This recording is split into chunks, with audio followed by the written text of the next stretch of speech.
Welcome to LearnEnglishPodcast.com, where we share strategies to help you speak English confidently in any situation. I'm Wason, your host, an English teacher with many years of experience. Today, I'm joined by my co-host Lydia. Let's get started. Hi everyone, I'm Lydia, and I'm excited to talk with you about overcoming the fears and challenges of speaking English.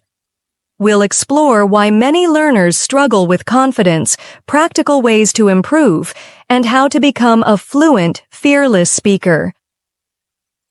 Exactly, Lydia. Today's topic is all about building long-term confidence. Our episode will cover common reasons for nervousness, mindset changes that work wonders, daily habits you can do right away, and techniques for speaking without fear. Let's dive in and transform your English communication. That's right, Wason. Let's begin by looking at why so many learners feel anxious when they try to speak English. Even when they understand grammar or vocabulary, fear of judgment or making mistakes can hold them back. I've seen this happen countless times, and it prevents people from truly expressing themselves in everyday situations. Absolutely. From my experience, one of the biggest confidence barriers is perfectionism. Learners often think they need flawless grammar and pronunciation before speaking. But here's an important truth. Mistakes are natural and part of the journey. If you aim for progress, not perfection, you'll find that speaking becomes much less intimidating. Yes, and another common issue is worrying about being judged by native speakers. Many people think, what if they laugh at my accent? Or, what if they can't understand me? Interestingly, most native speakers are actually supportive. They appreciate your effort, and they don't dwell on every error. In fact, they usually admire your willingness to communicate. I couldn't agree more. It's also about building a mindset that says, I'm learning, and that's okay. If you approach each conversation as practice, you'll see improvements day by day. Now, let's talk about some key mindset shifts that help you become a more confident English speaker. The first mindset shift is, see mistakes as learning opportunities. Instead of thinking, I failed, train yourself to think, I discovered something new today. This perspective helps remove the fear of making errors.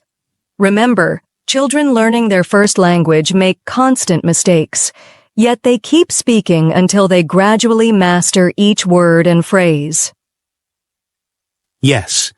The second important mindset shift is use positive self-talk. A lot of learners say, my English is bad, or I can't do this.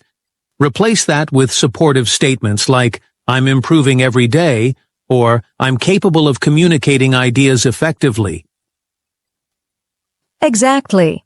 And I'd add one more critical point. Don't compare yourself to others. Each learner's journey is unique. Comparing your progress to someone else's can create unnecessary stress. If you want to compare, look back at where you were a month ago or a year ago.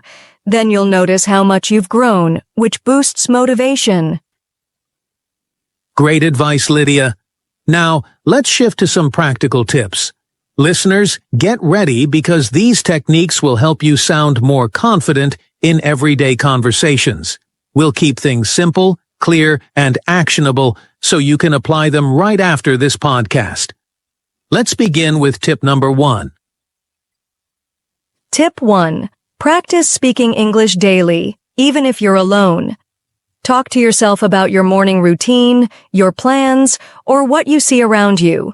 By vocalizing your thoughts, you train your mouth and brain to work together in English, which strengthens your fluency over time.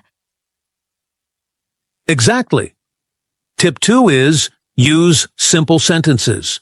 Many learners feel they have to speak in complicated structures to seem fluent, but that's actually counterproductive. Instead, focus on clarity. For example, rather than saying, I would greatly appreciate additional information on this subject, just say, can you tell me more about it? Simplicity boosts confidence. Yes, that's right. Tip 3. Focus on fluency, not just grammar.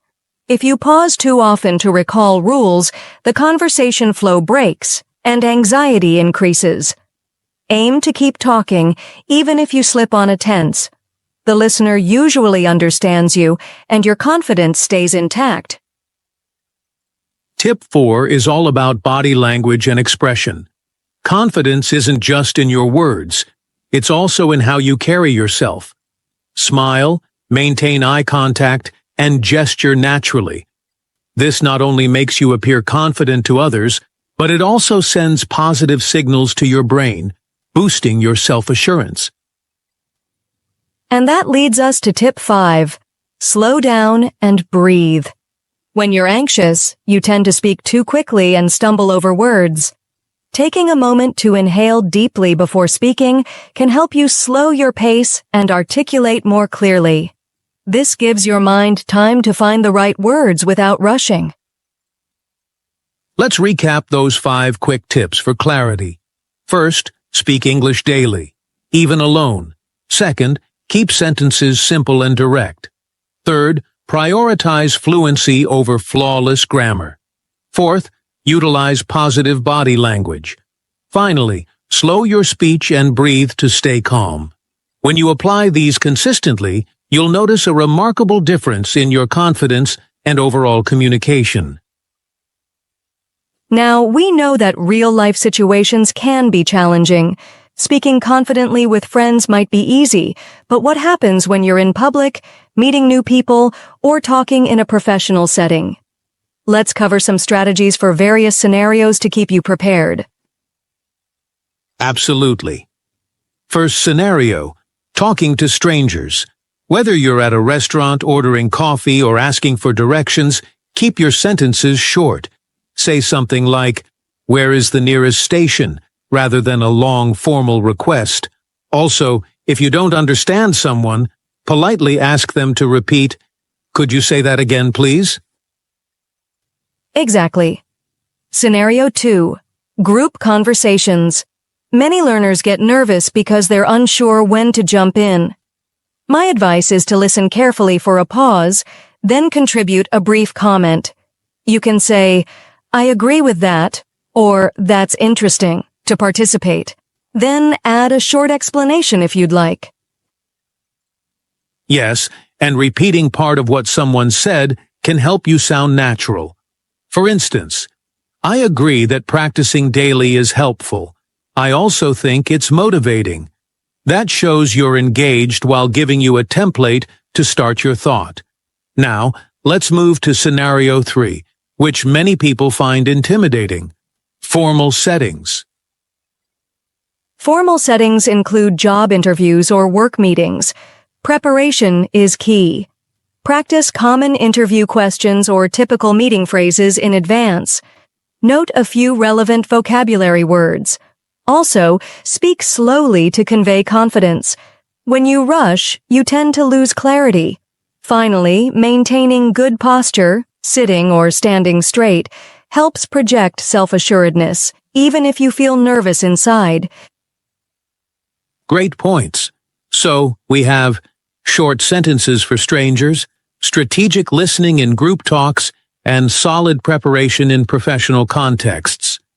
Next, let's discuss the elephant in the room, nervousness. Fear of judgment is very real for many learners. They worry about making mistakes or sounding unintelligent. Let's tackle that head on. Yes, the truth is, most people don't focus on your mistakes. They're interested in what you're trying to say. And if they do notice a small slip, it's usually forgotten in seconds.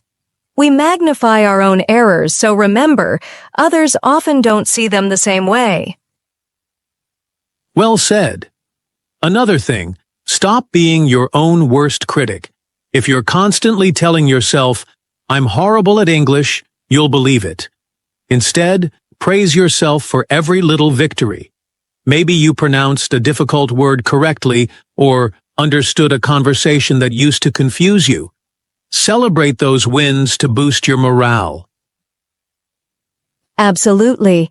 And remember, this is LearnEnglishPodcast.com. We're here to support you through every stage of learning. If you reframe mistakes as progress, you'll actually look forward to small errors because they represent a step closer to achieving your English fluency goals. That's a fantastic perspective, Lydia. Let's transition to daily habits, because confidence doesn't blossom overnight. It grows through consistent practice. These routines won't require huge time blocks. Even 10 or 15 minutes each day can compound into noticeable improvements over weeks or months. Let's share our top suggestions. Habit 1. Talk to yourself in English. When you wake up, describe your routine or your feelings. You might say, "I'm getting ready for work. I have a busy day ahead." This trains you to formulate sentences spontaneously without pressure from an actual conversation partner. Habit 2. Shadowing. This technique involves listening to native speakers, maybe from our podcast or another audio source, and repeating exactly what they say, timing included. You mimic their pronunciation, rhythm, and intonation.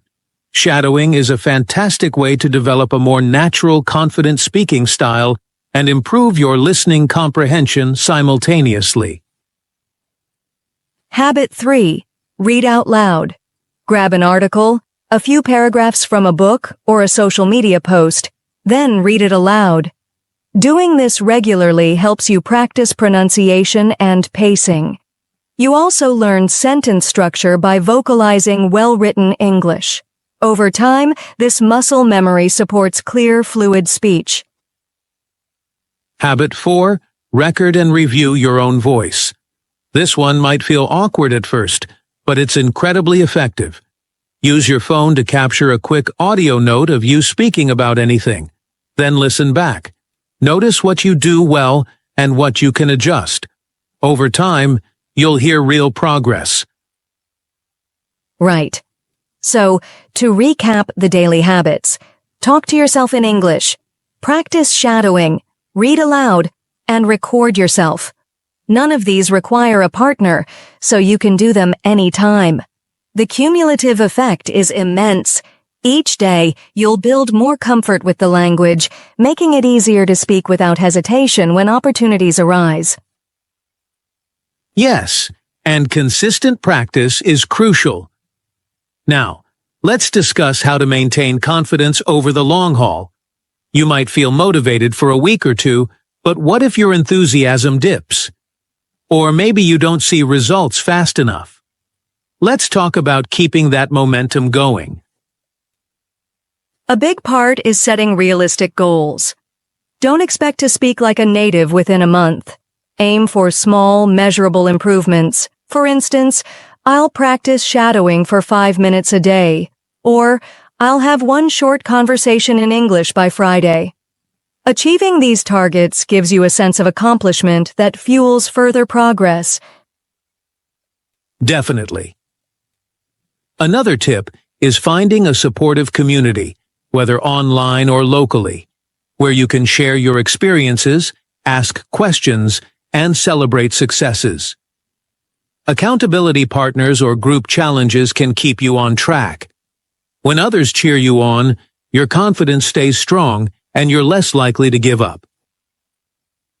So true. And remember to take breaks when needed. If you feel burned out, pause and remind yourself why you started learning English. Reflect on how far you've come.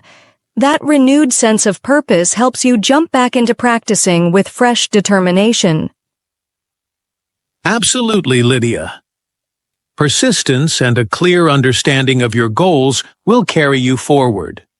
We've now covered why learners struggle with confidence, essential mindset shifts, practical tips for speaking in various situations, ways to overcome fear of judgment, and daily habits to build consistent improvement. Let's start guiding our listeners toward the finish line. Right. Before we wrap up, I want to remind our listeners who might have joined late that this is LearnEnglishPodcast.com. Here, we share methods to help you feel comfortable speaking English in your daily life. Remember to revisit any tips that particularly resonate with you. Exactly. Now, let's do a quick summary of the keywords and main ideas from today's podcast, so you can grasp all the essential points for your English journey. We'll keep it concise, so you can jot them down or just commit them to memory for future reference. Keywords and main ideas. 1. Fear of judgment. Recognize it's mostly in your head. 2. Mindset shift. Embrace mistakes and use positive self-talk. 3. Daily practice. Talk to yourself, shadow, read aloud, and record yourself. 4. Simplify language. Short sentences, focus on fluency. 5. Overcome nervousness. Breathe, maintain body language, and prepare ahead. And here's one more thing. If this conversation inspired you, we encourage you to keep practicing each technique. Don't wait for the perfect moment. Start applying these tips today. Every step counts, and your English will improve faster than you imagine when you stay consistent. That's right, Wayson. We want to remind you to subscribe to the LearnEnglishPodcast.com channel if you found this episode helpful. By subscribing, you'll always catch our latest tips, conversations, and lessons. We're here to help you become a confident, fluent English speaker, one step at a time. Thank you so much for joining us, everyone. Practice these strategies, keep a positive mindset, and remember that real progress happens one conversation at a time. Stay motivated, enjoy your learning journey, and we'll see you soon. Don't forget to hit that subscribe button. Take care and happy studying.